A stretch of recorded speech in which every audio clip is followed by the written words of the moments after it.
product that I use the most probably is Expedite. You know, I love Expedite. You know, I feel like, you know, I train for like 2 hours more when I'm on Expedite.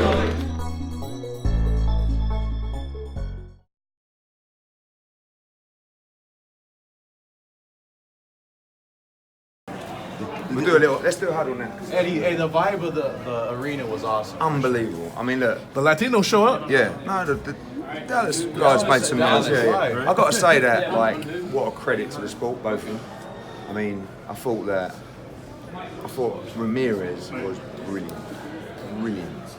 And I thought Mo done great. I thought he was unlucky in the first round.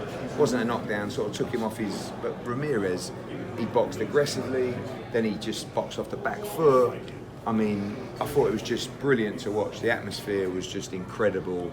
The energy, social media's going crazy. So, although we lost, we won because we put on a fight that everyone will remember. So, congratulations. There's a insight about when he made that adjustment. Type of rematch clause? No.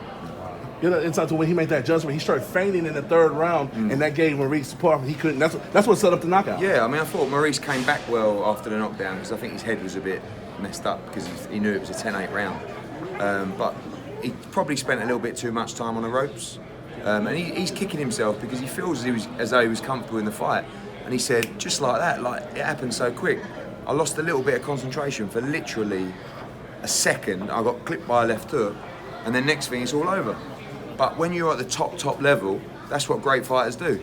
They take advantage of the slip of concentration, and you go from there. You know, your guy don't got the belt. I just feel to have a hand in, find out who's going to be that guy 140, because Regis and them fight, and then the winner will fight. Listen, Jose. like I said, I'm gutted for Mo, but when you put on a fight like that, that's our aim. That's the zone's aim, is to give you great fights, give you an incredible fight. Wish Mo would have won, but I also know that everybody who left here tonight, everyone that tuned in, will be saying, "Wow." And you can see it on social media. Everyone, you know, I wanted more rounds because it was going to be one of the best fights I've ever seen. You know, as it was one of the fights of the year, but it could have been one of the best fights I've ever seen if it went another 3 or 4 rounds. So, again, Ramirez, I thought him and Robert Garcia, absolutely brilliant. What's next for Mo? I think you'll see him at 147 pounds. I mean, he made weight good this time, so 0 excuses. Last time was horrendous, but he's a big guy, you know, and I think he's going to have some time with his kids. Mo's done really well, you know. I mean, he's made a lot of money tonight, but even in his last few defences. So he's just got to take his time. He's really down on himself at the moment. But I said, you got to understand, you just took part in a fight of the year and you lost to the best fighter in the division. Unquestionably, Ramirez, best fighter in the division. Oh, did he beat Regis? I'm saying right now, on paper, you have to say, through everything everyone's achieved, he is the number 1 in the division. What about your other guy, Tevin? Tevin was all right. I mean, he was a bit flat. You know, I think he needs that test. So he was motivated. Yeah, he needs that fear. But really, I wanted him to just back the guy up, beat him up, and get him out of there. Even if you have to take chances, even if you're sometimes a little bit sloppy, people want to see entertainment. And that's what I said to Mo. Like, part of this game is about people wanting to watch you fight. And when you give people a fight like that, they want to watch you fight again. So Tevin gave people a fight that wouldn't really want people watching fight, rush out to fight again, but he needs to be challenged, and I think you'll see the best of him against better opposition. Eddie, there was a situation in the first round where on the replay we saw that it was obviously not a knockdown. Would you be in favor of a proposition to enable instant replay in boxing? Well, they do with WBC. You know, WBC has an instant replay rule, but it's only with commissions who accept that rule. So they also have a rule where the scoring is put out after 4 rounds and 8 rounds. Open scoring. Yeah, open scoring. And actually in Italy, in our shows, they do open scoring. I actually quite like it. Like, I'm a bit of a purist and I was against it, but actually... In a case like this where it was obvious... Yeah, but it's quite exciting when in a close fight to see what you've got to do to win. It wasn't a knockdown, everyone knows that, but it's irrelevant now anyway. But I just think maybe it put him out of his swing a little bit because he went to the corner thinking, fuck, I'm 2 rounds down after the first round.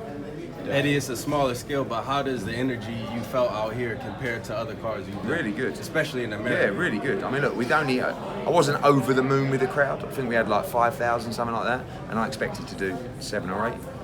But it's Mo's first time in Dallas. You know, he hasn't been built here. He's been on the road all his career. So you had probably half the people, or probably a bit more, supporting him from Dallas, and you had obviously the Mexican support as well which made a great little mix. But I thought everyone enjoyed it. You know, knowledgeable people. People were stopping me talking about other stuff. People stopping Devin Haney all the time. People stop. Obviously, Errol Spence was here. Terence Crawford. And it seems like the people in here tonight knew their boxing, which is sometimes different to some places we've gone, where they turn up and it's like, oh, we've just heard there's an event. These guys actually knew who was on the card, knew who was in the arena, and they got a great night. Do you make return trips to Dallas more frequent now? Yeah, for sure. I mean, you've got big boxing coming here all the time. So Texas is somewhere that's important for us. Obviously, it's a blow for Mo. He's going to come back, rebuild now. But I see Mo being in big fights again. So, you know, again, I think this is something. It's a great arena, by the way. Like really on top, small floor. The tiers are really close to the ring. So if you're sitting in those tiers ringside, it's a brilliant view. And I thought the energy was great. You know.